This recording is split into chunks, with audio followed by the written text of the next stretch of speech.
Hey everyone, it's Jimmy here with a reminder to subscribe, hit the notification bell, and turn on all notifications. Also, if you want to really help me out in the algorithm, leave a comment saying where you're watching from, or just drop a quick, "I'm doing my part." In May 2006, a horrific discovery in Baltimore's historic Belvedere Hotel sparked a mystery that endures to this day. When 32-year-old Ray Rivera's body was found in the hotel's abandoned conference room, police believed he had done it to himself. Yet the bizarre circumstances of his death left family, friends, and even some investigators unconvinced. In a scenario straight out of a crime thriller, Rivera darted out of his house and vanished, only to turn up dead under perplexing conditions a week later.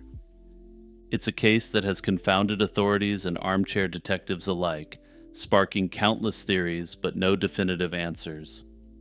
Almost 20 years later, the question remains: what really happened to Ray Rivera? Ray Rivera was by all accounts a vibrant and multi-talented man with everything to live for. At age 32, he was an aspiring filmmaker and writer living in Baltimore with his wife Allison. A former water polo coach and athlete, Rivera had moved from California to Maryland in 2004 to work for his longtime friend Porter Stansberry's investment publishing company. In Baltimore, he edited a financial newsletter and produced videos, although he had grown unhappy with the job's direction. Outside of work, he pursued his passions, helping coach a local water polo team and nurturing a dream of writing a Hollywood screenplay. He and Allison, married for only 6 months, were preparing to move back to Los Angeles so Ray could chase his film ambitions. On the evening of May 16, 2006, the normal rhythm of Ray Rivera's life was abruptly upended.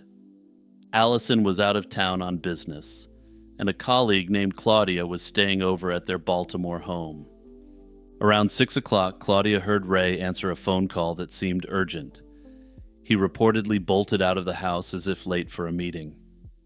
He left the lights on and his work computer running, as though planning to return shortly.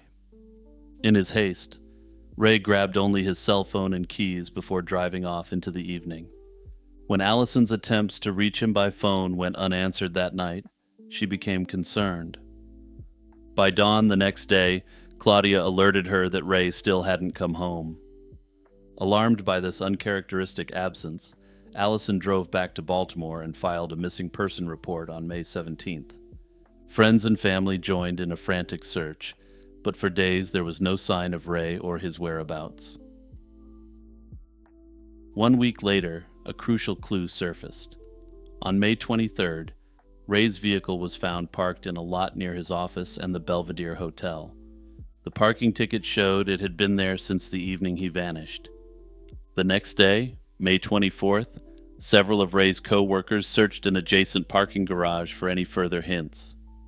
From an upper floor of the garage, they spotted Ray's flip-flops, cell phone, and glasses lying on a lower rooftop of the Belvedere, right next to a gaping hole in that roof. Fearing the worst, they called police. Officers entered the meeting room beneath the hole and discovered a heartbreaking sight: Ray Rivera's body on the floor. His body was badly decomposed, indicating it had been there for days. The evidence suggested that Ray fell from a significant height and crashed through the conference room ceiling. Investigators theorized he had plunged from the top of the 13-story hotel, yet the autopsy noted numerous severe injuries inconsistent with such a fall. No one at the hotel remembered seeing the 6'5" Rivera in the building that night, and the security camera system captured no footage due to a technical failure. The Baltimore medical examiner ruled the manner of death undetermined given the odd circumstances. Several aspects of the Belvedere scene defied easy explanation. Most striking was the condition of Ray's personal items on the lower roof. His cell phone and glasses were recovered virtually undamaged, something a police expert found highly unlikely after such a fall. This strange detail made the first detective on the scene suspect that the evidence had been arranged or staged. Another oddity was Ray's known fear of heights, making it unlikely he would have climbed onto a roof ledge on his own. These inconsistencies planted early seeds of doubt about the simple theory that he had become overwhelmed with his own life. Then there was the bizarre note Ray left behind. During a search of his home office, Allison found a letter taped to the back of Ray's computer monitor, sealed in plastic with a blank check. The note's contents were baffling. It was addressed to, quote, brothers and sisters, and spoke of a well-played game. Then it listed a mix of people ranging from Hollywood figures, like Christopher Reeve and Stanley Kubrick, to Ray's own relatives and friends. It even mused about making everyone 5 years younger, an inscrutable detail that left investigators puzzled. Oddly, the note began and ended with phrases used in Masonic rituals, hinting at Ray's recent fascination with Freemasonry. In fact, on the very day he disappeared, he had contacted a local Masonic lodge about membership and had been reading books on the subject in the weeks prior. Police sent the note to the feds, who determined that it didn't express any intent to end himself. To this day, no one knows what secrets, if any, the letter was meant to convey. Compounding the mystery, Allison reported that in the weeks leading up to Ray's disappearance, he had been unusually anxious and fearful. The home alarm inexplicably went off twice on separate nights, and one day an encounter with an unknown man while Ray was jogging left him visibly shaken. It's unclear if these incidents were symptoms of psychological stress or if Ray believed someone was truly targeting him. Investigators found no indication that he had any history of mental illness or ill intent towards himself. On the contrary, he was making concrete plans for the future. He had even reserved office space to work on a new project the following weekend. His family emphasizes that he was in good spirits, not someone despairing or seeking escape. In the view of Ray's loved ones, he was slain by an unknown assailant, and the scene at the hotel was a cover-up rather than an accident. Allison Rivera has openly suspected that her husband's death might be connected to his work life. The phone call that drew Ray out of the house was traced to the switchboard of Stansberry's company, yet no co-worker ever admitted to making that call. Moreover, the investment firm he worked for had been sanctioned by the Securities and Exchange Commission for fraudulent practices in the past. This raised the possibility that Ray stumbled onto something nefarious in the course of his work. Porter Stansberry's behavior after the tragedy also raised eyebrows. For instance, he reportedly instructed his employees not to speak to police about the case. He even insinuated that Ray had been experiencing psychological problems, a claim that Allison and others vehemently deny. This defensive stance, while possibly an attempt to avoid bad publicity, led some to wonder if more remains hidden. Other observers have focused on the physical evidence and alternate explanations.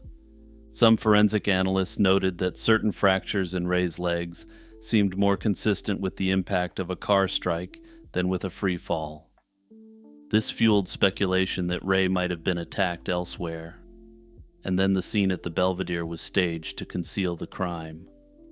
The condition of his phone and glasses suggests they may have been placed carefully, rather than dropped from a high ledge. Officially, authorities have not classified Ray Rivera's death as a slaying. Today, nearly 20 years after Ray's mysterious death, his family and friends are still desperate for answers. It sounds like a Hollywood thriller. A successful screenwriter drives off into the night and vanishes without a trace. In 1997, Gary DeVore lived that story. He was an established screenwriter known for action-packed films like Running Scared and Raw Deal, and he had worked with some of the biggest names in the industry. But DeVore is remembered today less for his hit movies and more for the eerie mystery surrounding his death. When his remains were finally discovered a year after he disappeared, the scene was stranger than fiction. His truck was found submerged in a California aqueduct, his hands were missing, and the new screenplay he'd just finished writing had vanished. Gary DeVore was a Hollywood insider, even if his name wasn't famous to the public. Born in Los Angeles in 1941, he got his start writing for TV shows in the 1960s and later made a name scripting action films through the 1980s. When he wasn't working on his own projects, he was a sought-after script doctor who polished many Hollywood screenplays behind the scenes.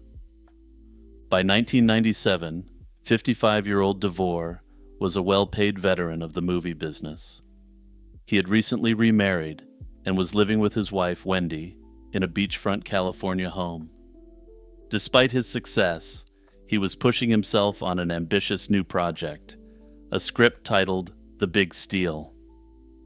Unlike the light-hearted thrillers he was known for, this story was set around the 1989 invasion of Panama, and according to DeVore, would reveal explosive government secrets.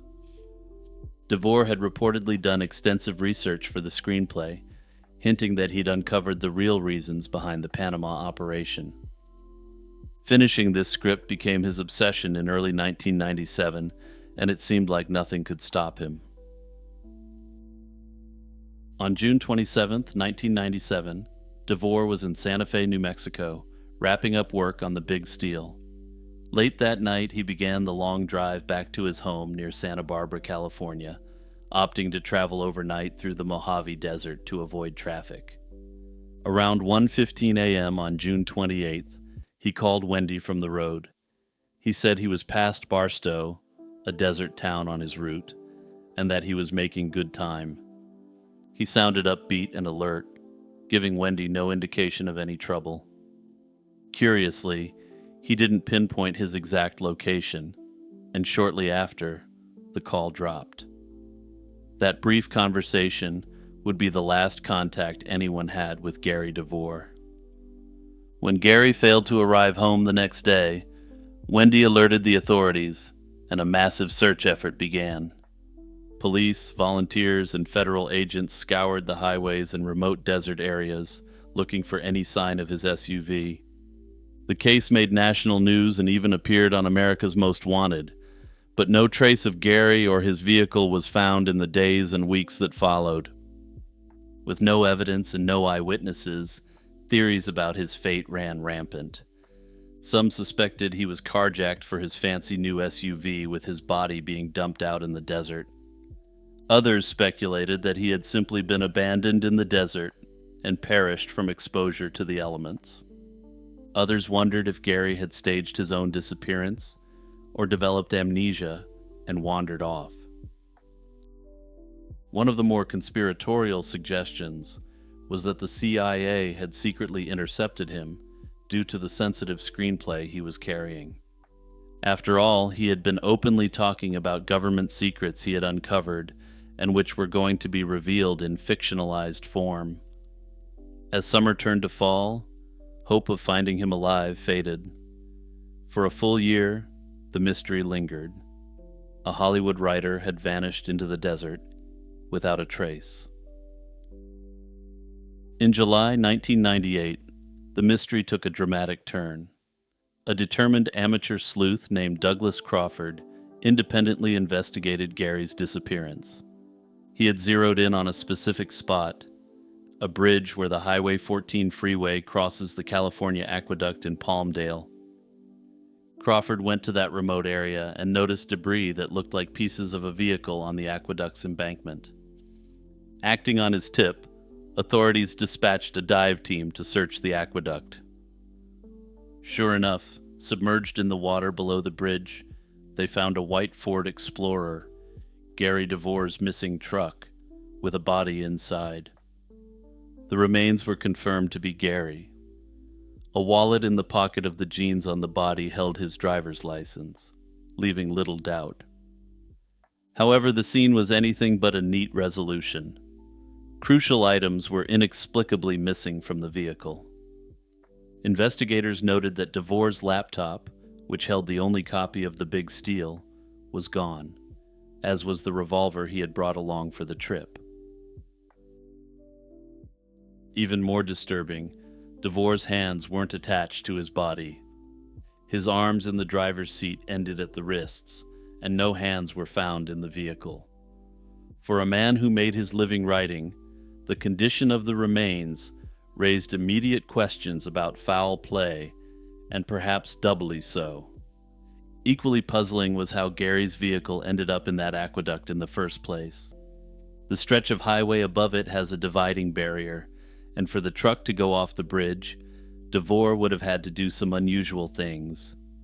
He would have had to turn around and drive several miles in the wrong direction on the freeway, with his headlights off, to reach that spot unnoticed. No skid marks or collision damage were reported on the bridge railing, suggesting the vehicle might have entered the water without a typical crash impact.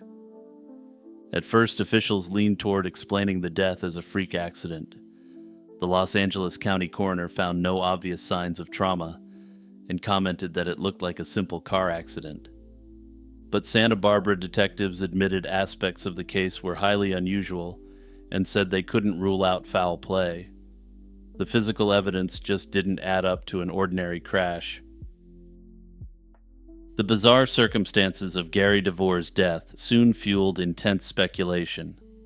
To many, the idea that his death was an accidental drowning seemed implausible, given the missing hands, missing revolver, and missing script. Instead, people looked to the content of The Big Steal for answers. According to those who knew him, Gary had hinted that his new script contained revelations about the invasion of Panama that certain people didn't want made public. This has led to a prevalent theory that Gary Devore was eliminated to keep those secrets buried.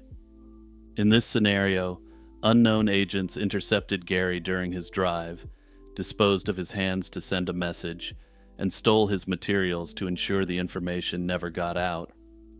It's a chilling idea, essentially the plot of a spy thriller, but some aspects give it traction. In the aftermath of Gary's disappearance, his wife Wendy recalled some unsettling details that later took on new meaning. She said that in the months before he vanished, Gary had been getting phone calls from contacts in the intelligence community. He'd once instructed her that if the CIA or other agencies called, she should take a message and tell them he was unavailable. After his death, Wendy also discovered that Gary had taken a clandestine trip to Panama under the guise of scouting film locations, a trip she knew nothing about at the time. Even a former government official from the Reagan era came forward to allege that Devore had ties to the intelligence community. None of these claims have been proven, but they added more smoke to the conspiracy fire. Of course, not everyone subscribes to the conspiracy theory. Some argue the strange evidence could still result from a freak accident, but even skeptics struggle to explain the script's disappearance and the car's impossible route. The accident explanation requires a chain of increasingly unlikely improbabilities. Officially, the authorities have closed the case, listing it as a vehicular accident with no evidence of foul play. In the absence of definitive answers, Gary Devore's demise has secured a place in Hollywood lore as one of Hollywood's strangest cold cases. Hey everyone, it's Jimmy here once again, with a quick reminder about the importance of the notification bell. So if you haven't clicked it yet, don't forget to do so. Also, if you've got the means to do so and you're feeling generous, feel free to help out my channel through a YouTube membership or the Patreon.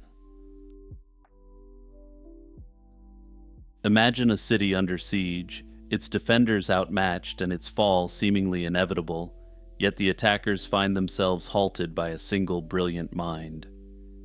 As Roman ships approach the walls of Syracuse in 213 BC, they're met not just by arrows or stones, but by colossal, almost otherworldly machines.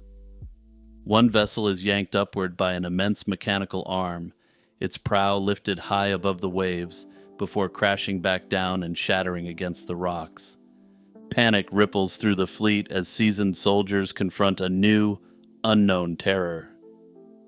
The force behind these defenses isn't an army, a monster, or a god, but a 75-year-old mathematician whose ingenuity could turn geometry into a weapon.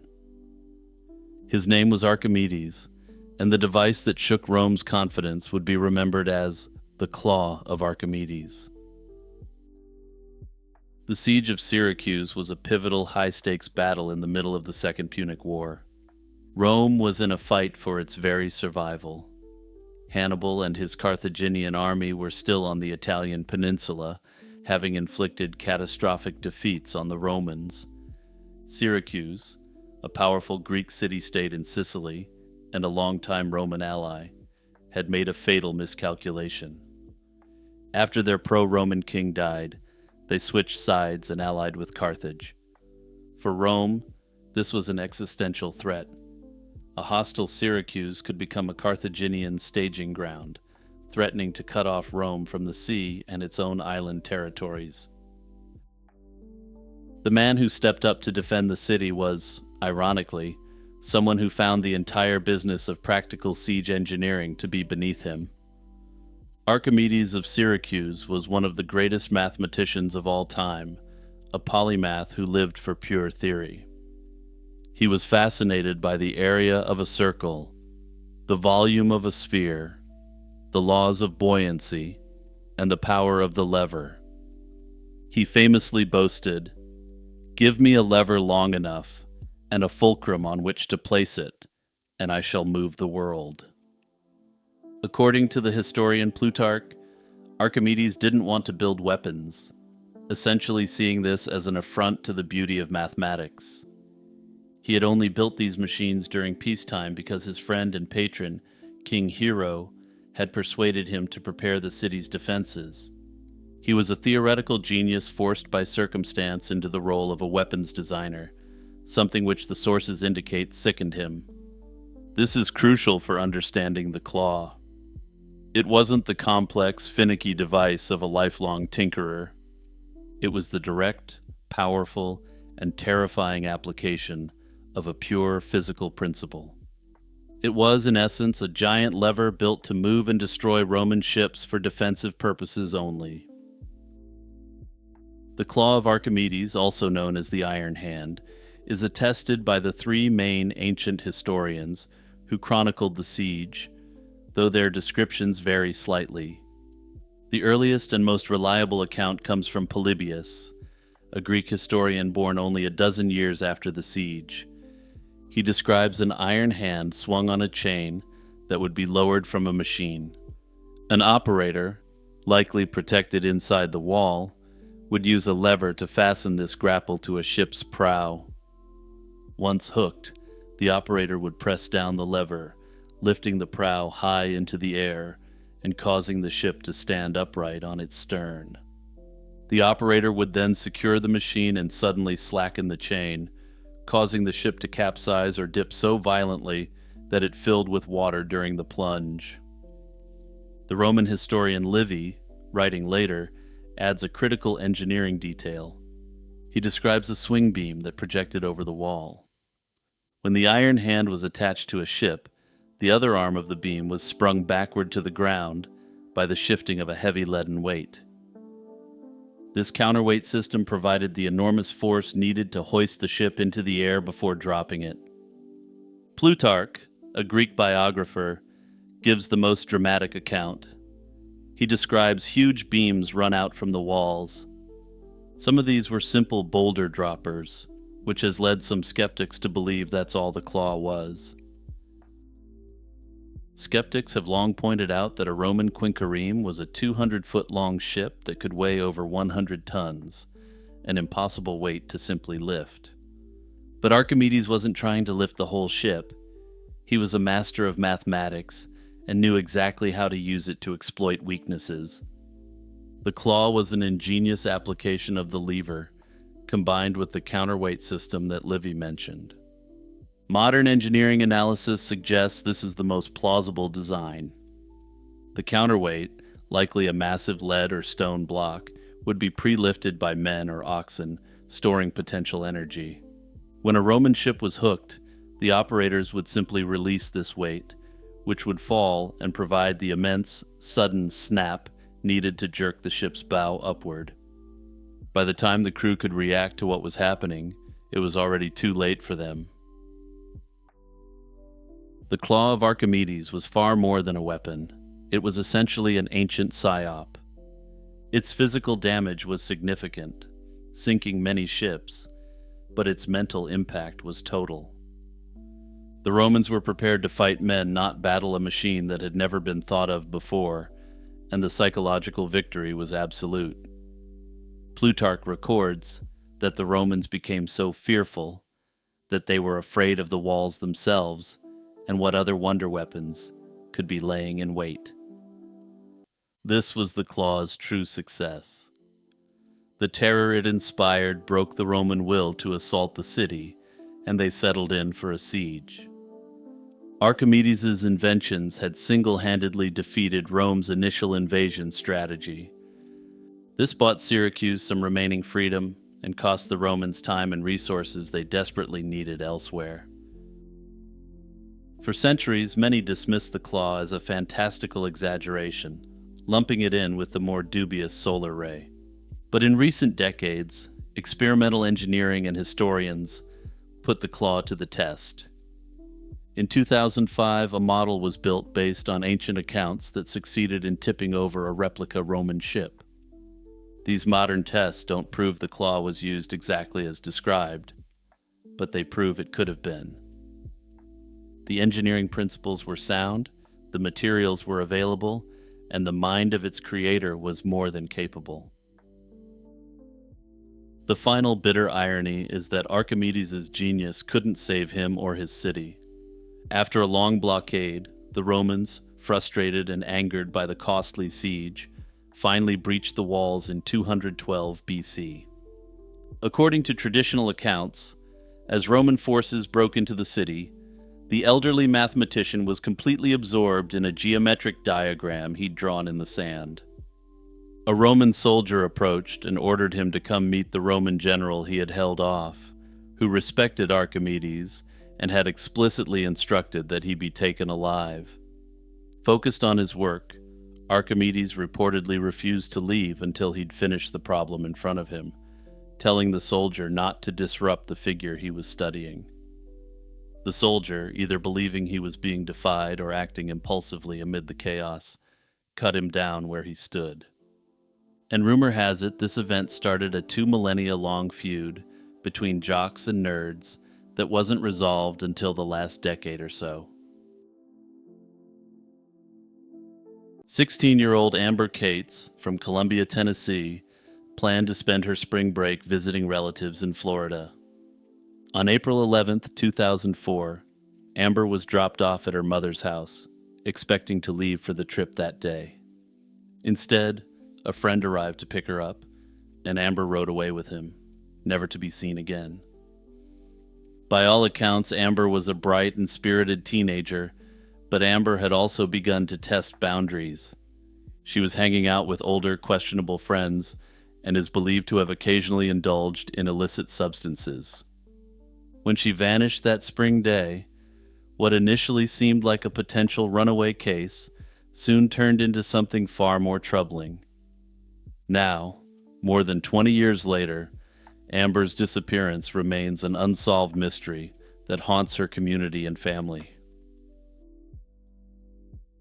In early April 2004, Amber was living with her older half-sister Brenda, who had just become Amber's legal guardian a few days earlier. Brenda was trying to provide stability for Amber after a difficult few years. Their father had died around 1999, and Amber had spent time in foster care and lived in multiple states before returning to Tennessee. That spring, Amber made plans to visit a relative in Panama City, Florida, for a short vacation during spring break. On April 11, 2004, which was Easter Sunday, Brenda dropped Amber off at their mother Trudy's home in Columbia so Amber could depart from there for her trip. However, Amber never actually left town with any relative. Instead, a 20-year-old man named James Gordon arrived that day to pick her up. Gordon was described as Amber's friend, and possibly her boyfriend at the time. Amber climbed into the car with him, telling family she would be back in 2 days, and the pair drove off. She didn't pack as if she were running away for good. It appeared to be just a quick spring break outing. That was the last time Amber's family ever saw her. When 2 days passed and Amber failed to return or call, her family grew worried. They soon discovered that Amber had never arrived in Florida at all. On April 13th or 14th, 2004, Amber's family filed a missing persons report with local authorities. At first, police considered the possibility that Amber had run away on her own, and based on Amber's history, they assumed she was a runaway. But Amber's family insisted she wouldn't just disappear without contacting anyone. Indeed, as days went by with no word from Amber, signs began to point to something more sinister than a teenage runaway case. Her cell phone showed no activity and her bank account showed no withdrawals, two facts which strongly indicated that she hadn't planned any sort of disappearance. The timeline of Amber's last known movements would soon raise even more red flags. According to what James Gordon told police, he and Amber spent some time together in Columbia on the day she disappeared. Gordon claimed that after he picked Amber up, he later dropped her off with another friend of his that evening. This other friend was 39-year-old Ronald Inzuriaga. It's unclear how well Amber herself knew Inzuriaga. He was a much older man with an extremely serious and violent criminal background. He had been convicted of SA in 1992 and spent several years in prison. What is known is that Amber somehow ended up in Inzuriaga's company after leaving with Gordon. Police immediately tried to locate this man, but ran into dead ends, and ultimately, it took 3 years to track him down. The story Ronald later gave would be the last known trace of Amber. He said that he and Amber went to lunch at a Waffle House on James Campbell Boulevard in Columbia. They then stopped so Amber could buy some hair dye, and finally he dropped her off at a garage that was a local hangout spot for teens. It was at that garage, Inzuriaga claimed, that Amber completely disappeared. Curiously, no witnesses have ever definitively confirmed seeing her at the garage, despite that location being the last place she was reported to be. Over the years, several theories have been proposed by law enforcement, by Amber's family, and by community members to explain what might have happened on that April day in 2004. The earliest credible theory was the idea that she was a runaway. However, given that she never contacted friends and family further at any point in the last 2 decades, and given that her social security number was never used, this is considered unlikely. Another theory that has been discussed is that Amber could have fallen victim to trafficking or some form of exploitation. This idea arose mainly because of Amber's age and the circumstances. She was a 16-year-old girl out with older men, one of whom had an extremely disturbing past. While this theory remains plausible, there's nothing beyond the initial circumstantial evidence to support it. Crucially, despite over 2 decades having passed, there have been no sightings of her whatsoever. By and large, the most credible theory in Amber Cates's disappearance is that she met with foul play at the hands of the individuals she was last seen with. The suspicious sequence of events on April 11th, 2004 raises many questions, and just allow me to very briefly sum up how shady this is. One adult man picks up a troubled 16-year-old girl, then hands her off to another even older adult man, who happens to be on a very bad registry, later that same day. The second man, the dude on the registry hanging around with the troubled 16-year-old girl, claims he simply dropped said girl off, and claims no knowledge beyond that. Oh, yeah, and also no one saw her at the popular hangout where she was supposedly dropped off. Literally everything about that detour in Colombia seems suspect. It's also necessary to ask, why was a 16-year-old girl, quote unquote, friends with a 39-year-old like this guy in the first place? Further, it's been questioned to what extent the two of them even knew each other, with the source that they were friends being James Gordon, another questionable individual. Ronald's background makes it hard not to consider him a prime suspect in whatever befell Amber. To be clear, neither man has ever been charged in connection with the case, and both have denied wrongdoing.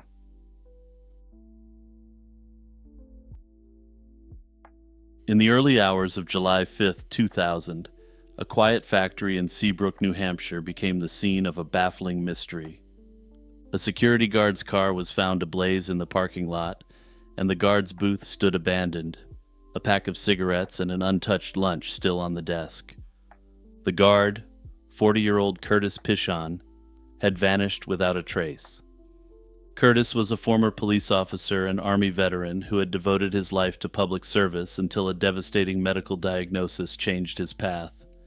His disappearance that summer night remains unsolved, leaving behind haunting clues and agonizing questions. Curtis had always dreamed of a career in law enforcement and worked towards it his whole life. He achieved that dream in the 1980s, serving about 10 years as a Concord, New Hampshire police officer. Unfortunately, in his mid-30s, he was diagnosed with multiple sclerosis, a progressive illness that ultimately forced him to retire from the force in 1994. Losing the job he loved was a crushing blow. Curtis became withdrawn, battled depression, and for a time drank heavily as he struggled to find a new purpose. By 1998, he was trying to turn his life around. He found work as a night security guard at the Venture Corporation Auto Parts Factory in Seabrook. It wasn't his dream job, but a role where his police experience was useful and the physical demands were manageable despite his condition. By July 2000, Curtis had been at this security job for over a year, and he was known by his colleagues as a reliable, quiet worker who did everything by the book. He still grappled with pain from his MS, but he was determined to keep working and carve out a stable life. Curtis reported for the overnight shift on July 4th, 2000, expecting an uneventful night. Only a skeleton crew of employees was on duty due to the holiday. In the early morning hours of July 5th, chaos erupted. Curtis's green Mercury Topaz, parked just outside his guard shack, inexplicably caught fire sometime around 1:30. Flames engulfed the car, lighting up the darkness. Curtis quickly called the Seabrook Fire Department, and firefighters arrived to extinguish the blaze, but they could find no obvious cause for the fire. Oddly, colleagues later noted that Curtis didn't seem very upset about losing his car and the many personal belongings he kept inside it. Once the fire was out and the firefighters left, the factory fell quiet again, and everyone likely agreed they had all had enough adventure for one night. Around 3:30 that morning, a supervisor came by the security booth to check on Curtis and found the booth empty. Curtis was nowhere to be found, and in the guard shack, his personal items were left behind. His smog logs, lighter, and uneaten lunch were sitting as if he'd intended to return at any moment. Outside, the shell of his charred car still smoldered in the night, within plain view of his guard booth. At nearly the same time, a witness saw two vehicles speeding away from the factory's parking lot. An immediate search of the building and grounds found no trace of Curtis. It was as if he had stepped away from his post and vanished into thin air within minutes. The eerie circumstances, a mysterious fire, a missing guard, and cars fleeing into the night, marked the beginning of a perplexing case. When word spread of Curtis's disappearance, initial theories swirled. Given his personal struggles, some wondered if he had staged his own disappearance, or perhaps taken matters into his own hands. His family and the cops knew he had been depressed, so either of these options seemed conceivable at first. He had even recently acquired a weapon of some type, which raised concern that he might be planning something. However, no evidence have turned up, and crucially, a short time later, Curtis's family found that very weapon tucked away in his apartment, still wrapped and in its original packaging. This discovery indicated he had not acted on any dark plan that night. Another possibility was that Curtis wandered off into the night, disoriented or distraught after the car fire. But this theory quickly fell apart, since due to his multiple sclerosis, Curtis had great difficulty walking and couldn't have gotten far on foot. He also left behind items he would never have willingly abandoned. His glasses, wallet, and even his ever-present pack of smokes were still in the guard booth. As a heavy smoker, he wouldn't go anywhere without his cigarettes. Everyone who knew him was completely adamant about this. He wasn't just a heavy smoker. He was known for chain smoking on the job and at home, and while he was driving. There weren't too many places where he wouldn't light up, so this fact just didn't make a lick of sense to the cops. Investigators confirmed that after that night, there was no activity on any of Curtis's bank accounts or credit cards. It was as if his life simply stopped on July 5th, 2000. These facts made it clear that Curtis almost certainly didn't leave voluntarily either. Instead, attention turned to disturbing clues suggesting foul play. Evidence soon emerged that a crime might have occurred at the factory that night. Investigators discovered that someone had used a forklift to pry open vending and change machines in the plant's cafeteria, presumably to steal money. The timing was suspicious. The car fire may have been set as a diversion to draw the security guard away, while the break-in took place elsewhere in the building. If Curtis stumbled upon these intruders, it could have cost him his life. For Curtis's family, this theory was disturbingly plausible. Notably, Curtis had even told his brother he suspected illegal activities, like drug deals, were happening during his shifts, and he feared something bad might happen at work. The witness report of 2 cars speeding away reinforced the idea that multiple accomplices fled the scene after Curtis vanished, likely taking him along. With only a handful of people working at the plant that night, police scrutiny turned toward those on duty. One name soon stood out: Robert April, a co-worker who had been present when Curtis disappeared.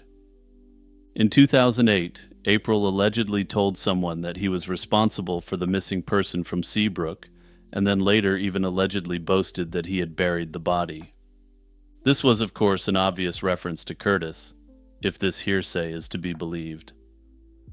And I really do need to stress that this is something some guy claims he overheard some other guy saying. Police later searched April's property, even digging up a suspicious concrete-filled pool, but found no trace of Curtis. April refused to cooperate with investigators, and although authorities have officially stated that they suspect he was involved, the lack of evidence has prevented any arrests. To this day, the case remains officially unsolved, with April being the lead suspect. The other individuals, if there were any others involved, as is suggested by the multiple vehicles, remain unknown.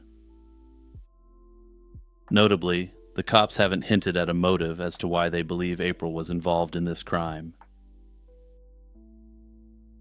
Curtis's family had him legally declared dead in 2008, but they have never stopped searching for answers. More than 25 years later, the disappearance of Curtis Pishon remains a haunting mystery. His family is absolutely certain he met with foul play, and they know he would never have willingly stayed away so long.